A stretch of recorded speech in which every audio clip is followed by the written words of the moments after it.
যদি তোমরা আল্লাহ পাকের নিয়ামতকে গুনতে থাকো, গুনতে গুনতে গুনতে গুনতে তোমার জিন্দেগি শেষ হবে, তোমাদের সবার জিন্দেগি শেষ হবে। আল্লাহ পাকের নিয়ামত যদি লিখতে চাও, 7 সমুদ্র 13 নদীর পানি কালি যদি হয়ে যায়, আর সমস্ত বৃক্ষরাজি যদি কলম হয়ে যায়, আল্লাহ পাকের নিজের কথা, কুল লাউ কানাল বাহরু মিদাদাল লিকালিমাতি রাব্বি লানাফিদাল বাহরু ক্বাবলা আন তানফাদা কালিমাতু রাব্বি ওয়ালাউ জিনা বিমিসলিহি মাদাদা ওয়ালাউ আন্না মা ফিল আরদি মিন শাজারাতিন আকলাম ওয়াল বাহরু ইয়ামুদ্দুহু মিন বাদিহি সাবআতু আবহুর মা নাফিদাত কালিমাতুল্লাহ।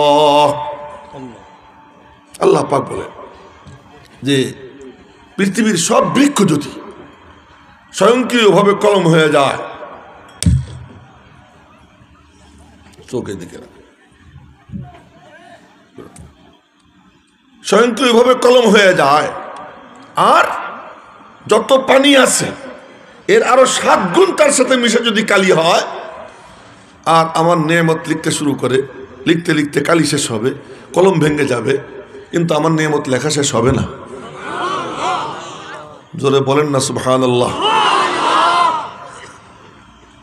তো সেই অগণিত অসংখ্য নিয়ামতের মধ্যে একটা নিয়ামত, শুধু একটা নিয়ামত আপনাদের সবার মধ্যে আছে। যদি এটা না থাকতো কি করতেন বলতেছি।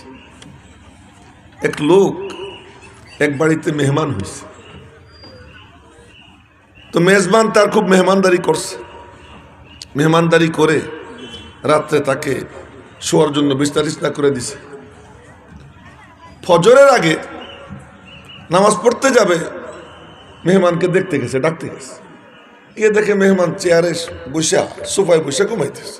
উনি মনে মনে ভাবছেন মেহমান উঠে তাহাজ্জুদ পড়ছে, তাহাজ্জুদ শেষ করে এরপরে হয়তো সুন্নত পড়ে এমনি মাথা ঠাকাই একটু আরাম করতেছে। ডাক দিছে, চলেন চলেন নামাজ পড়বেন না? কয়ে যে এখানে চেয়ারে ঘুমাই রয়েছেন কেন? আমি তো অনেক বছর যাবৎ বিছনায় শুয়ে ঘুমাইতে পারি না। তা কেন? আমি যা খাই, খাওয়ার পরে এই বাবু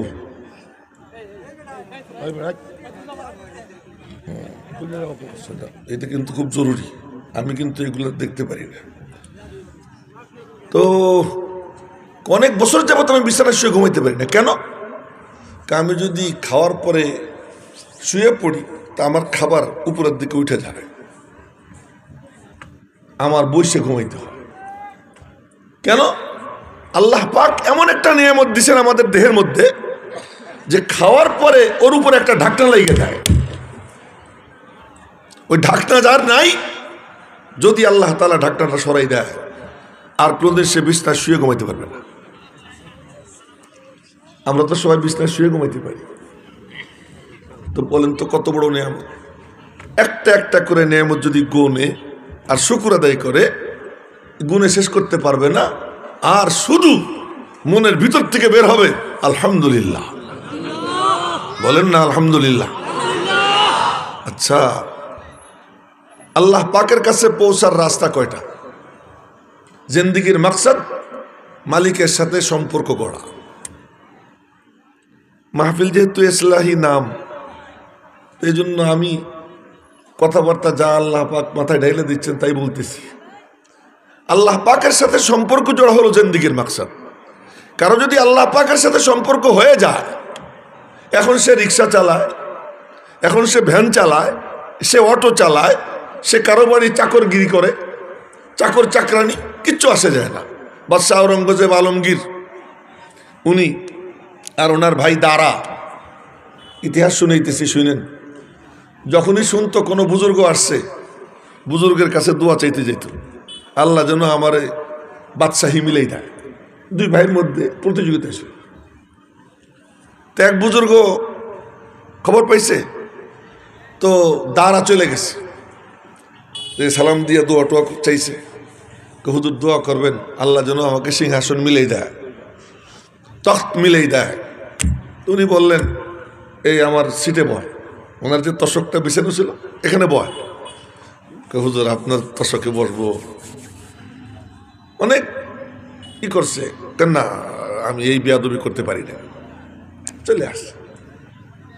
আওরঙ্গজেব গেছে, গিয়ে সালাম দিছে, মুসাফা করছে, হুজুর দোয়া চাই আল্লাহ যেন আমার বাদশাহী মিলিয়ে দেয়, তখ্ত মিলিয়ে দেয়, আমার সিটে ভয়। উনি মনে মনে বললেন আল আমরু ফাওকাল আদব, আল্লাহ পাকের নির্দেশ, মানে বুজুর্গদের নির্দেশ, মুরব্বীদের নির্দেশ, এটা মানা আদব। সুতরাং উনি গিয়ে বসে পড়ছে। বৈশা এরপর বলতেছেন হুজুর আল্লাহ যেন আমারে মুকুটও মিলেই দেয়, দোয়া চাইছে।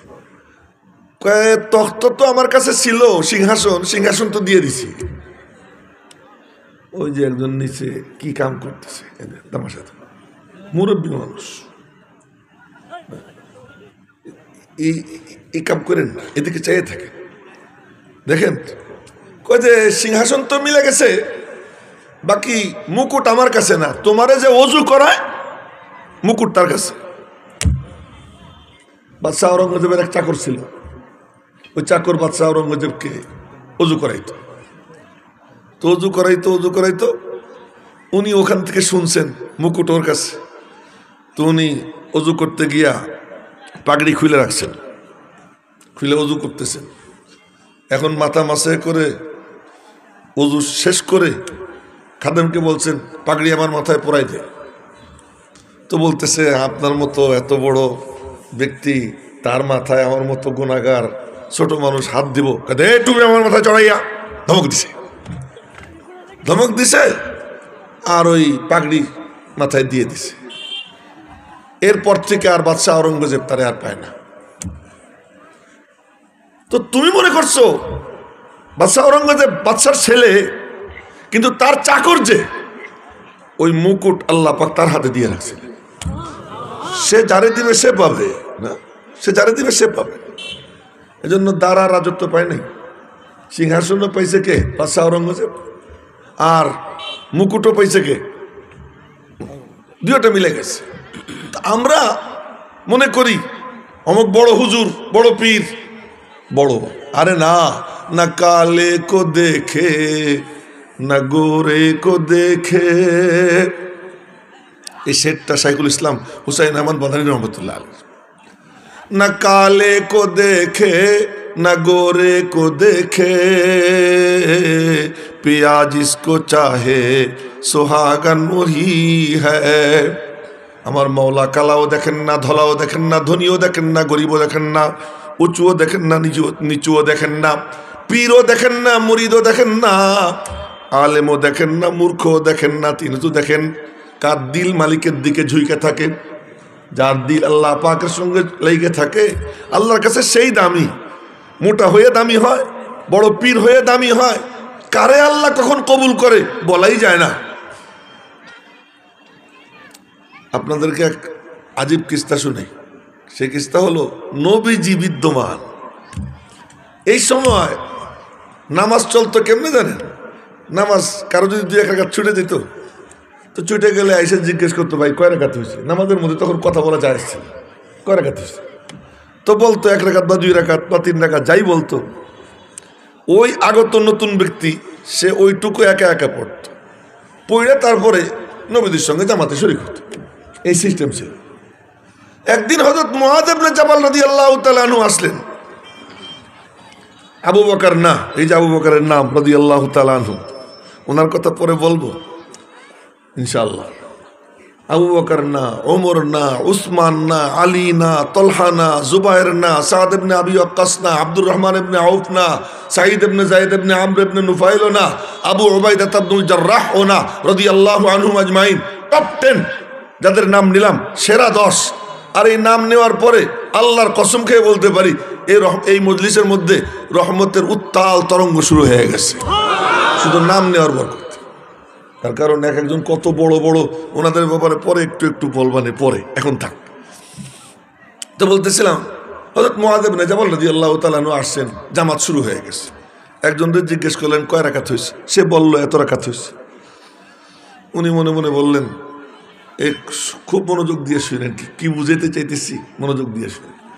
উনি মনে মনে বললেন, নবীজি ইমামতি করতেছেন, সবাই পিছনে নামাজ পড়তেছে, আমি একা একা আলাদা নামাজ পড়বো, দেখতে খারাপ দেখায়, থাক আগে নবীদের সাথে নামাজ শেষ করে নিই, পরে বাকিটা পড়ব। সালাম নবীজি সালাম ফিরে দেখতেছেন মুআজ দাঁড়ানো। এই দৃশ্য প্রথম। নবীজি সালাম ফিরাবেন আর অন্য সাহাবীরা তারা কেউ দাঁড়াই যাবে, আজ পর্যন্ত হয়নি, আজই প্রথম হইল। নবীজি সালাম ফিরানোর পর একজন দাঁড়াই গেছে, নবীজি হাত করে চেয়ে রয়েছে। উনি সালাম ফিরানোর পরে ডাক দিলেন, ইয়া মুআজ তাল, এই মুআজ এদিকে আয়। মুআজ কাছে গেছে, তুমি এটা কি করলা? ইয়া রাসূলুল্লাহ, আমার কাছে ভাল লাগতেছিল না, আপনি ইমামতি করতেছেন, সবাই আপনার পিছনে নামাজ পড়তেছে, আর আমি একা একা এক দুই রাকাত পড়বো। মনের মধ্যে আসলো, মাথার মধ্যে আসলো যে কামটা আগে আপনার সাথে পড়ে নেই, বাকিটা পরে পড়বো, এটা আমার মাথার মধ্যে আসছে, তাই এই কামটা করছি। নবীজি বললেন, ইন্না মুআযান সান্না সুন্নাতান ফাক্তাদু বিহা, মুআজ তোমাদের জন্য এক আদর্শ চালু করলো, কিয়ামত পর্যন্ত তোমরা তার আদর্শের অনুসরণ করো। এই যে আজকে আমরা কিয়ামত পর্যন্ত যত মানুষ এই মাসলার উপরে আমল করতেছে, সব এর মুআজের অ্যাকাউন্টে জমা হইতেছে।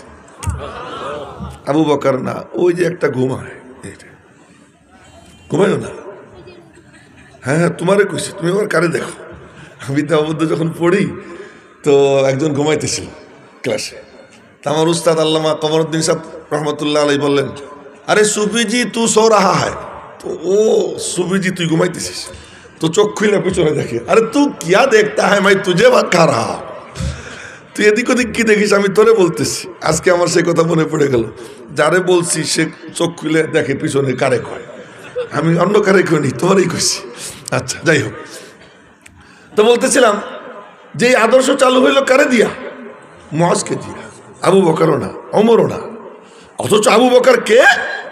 আবু বকর হলেন তিনি যে নবীজি বলেন সবাই দাওয়াত দেওয়ার পরে একটু গড়িমসি করছে। আবু বকর ওই লোক, যখন তার কাছে দাওয়াত পড়ছে একটুও দেরি করে নেই, সাথে সাথে সে কালিমা পড়ে মুসলমান হয়ে গেছে। ধরে কন্যা সুবহানাল্লাহ।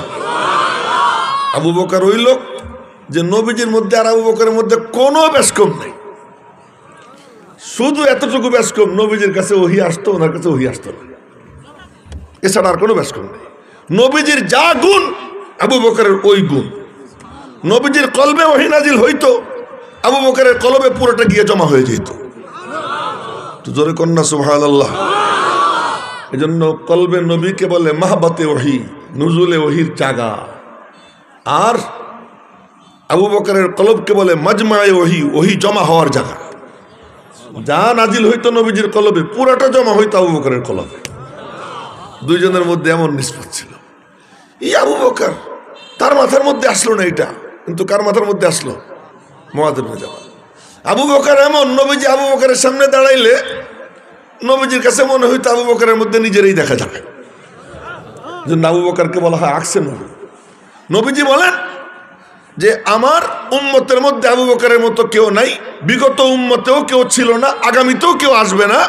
যেমন আল্লাহর কোনো মিসাল নাই, আল্লাহর পরে নবীজির কোনো মিসাল নাই, সমস্ত নবীদের পরে আবু বকরের কোনো মিসাল নাই। জোরে কন্যা আল্লাহু আকবার। আমি ওনার নামে কিছু বলতেছি, আপনাদের কিছু হোক বা না হোক, আমার মানে মজা লাগতেছে। সিদ্দিক আকবরের কাছে খবর যাবে যে তার কথা আমি বলছি না, দুনিয়ায়ে সদাকত মে তেরা নাম রহেগা, दुनियाए सदाकत में तेरा नाम रहेगा, सिद्दीक तेरे इस नाम से इस्लाम रहेगा।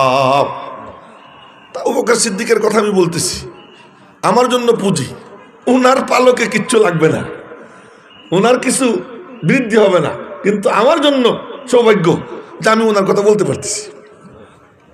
আপনাদের জন্য সৌভাগ্য, আপনারা মজা নিয়ে তার কথা শুনতেছেন। হাসরের ময়দানে আর কাউকে আল্লাহ পাক আলাদা ডাক দিবেন না। নবীজি বলেন সবার ঋণ শোধ করছি, একজনের ঋণ শোধ করতে পারলাম না। সবার কারো কাছে আমি ঋণী না, এটা দু আর হাত চুলকিস না, এদিকে থাকা, যে সবার ঋণ শোধ করে দিছি। উসমান হোক, উসমানের দান কত, বাপরে বাপ, কোটি কোটি টাকা দান করছে উসমান রাদিয়াল্লাহু তাআলা, একবারে 600 উট দিছে। কত? 600 উট একবারে। এক একটা উট মানে এক একটা জাহাজ মরুভূমির, একবারে দিছে। সেই উসমানের ব্যাপারে নবীজি বলেন, আমি উসমানের কাছে ঋণী না। ওমর কি না করছে? না, আমি কারো কাছে ঋণী না। আব্দুর রহমান ইবনে আউফ কোটি কোটি টাকা দান করছেন, না আমি তার কাছে ঋণী না। নবীজি বলেন, কারো কাছে আমি ঋণী না, সবার ঋণ শোধ করে দিছি, একজনের ঋণ আমি শোধ করতে পারলাম না, সে হলো আবু বকর। আবু বকর ঋণ আল্লাহ তাআলা কিয়ামতের দিন শোধ করবেন। আল্লাহ তাআলা কোটি কোটি মানুষের ভিড়ের মধ্যে ডাক দিবেন, আবু বকর কই? এই যে আমি আল্লাহ, আমার মাহবুব তোর ঋণ শোধ করে নেই, আয় আজকে আমি ঋণ শোধ করে দেব। সেই আবু বকর সিদ্দিকের নামে মাদ্রাসা, তো তার কথা না বললে তো পারবো না।